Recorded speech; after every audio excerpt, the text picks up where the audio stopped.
We begin our journey through the five elements with the water element.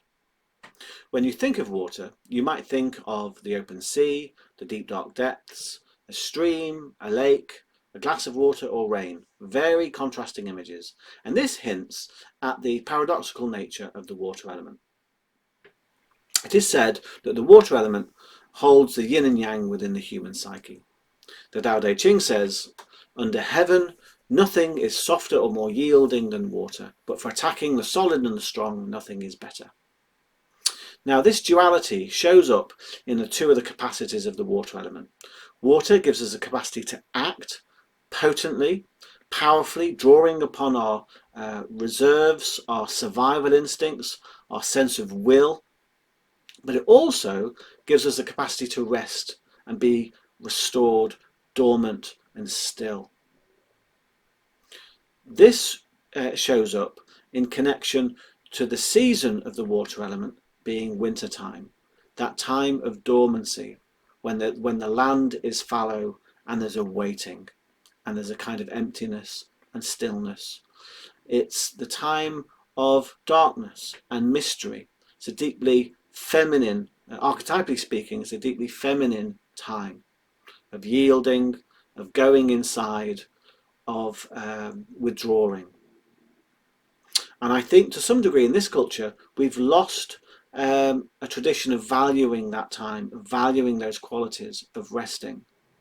The water element tells us that we have ancestry, that we have a shadow, that we have darkness, that we have primitive feelings, that we have teeth and claws.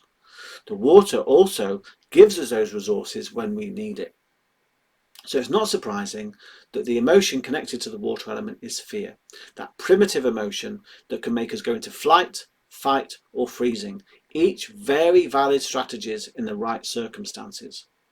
The trouble is, if we start drawing upon these survival resources, these survival instincts, in situations that aren't actually threatening our survival, this is deeply depleting. And you do see that in the current grasping, driving nature within our contemporary culture. This depletes the water, and so it's not surprising that then some of the symptoms of a imbalance in water is exhaustion and fatigue. Now, water as a substance goes to the lowest level, and so in the body it manifests and is connected to the deepest, densest structures, namely the bones. So you often will see weaknesses in the bones, weaknesses in the spine, in the back, and particularly in the lower back. And of course, one of the biggest causes of work absenteeism are back problems. What we want to do is connect to water, connect to our ancestry. Look how deep and rich our ancestry really is. It goes through our grandparents, their parents, right back down through the evolutionary ladder. All of that is within us. All of that is stored within our bones. All of that is behind us if we let it be there. And it could be that tide of that water potency that pushes us further into life. But what you often get is a kind of striving and a pushing which depletes and exhausts. So the water element is trying to teach us that we have deep, rich ancestry, that we have roots. And if we can trust in those roots and be supported by our actual ancestry, then we can have the power of the tide bring us more fully into life.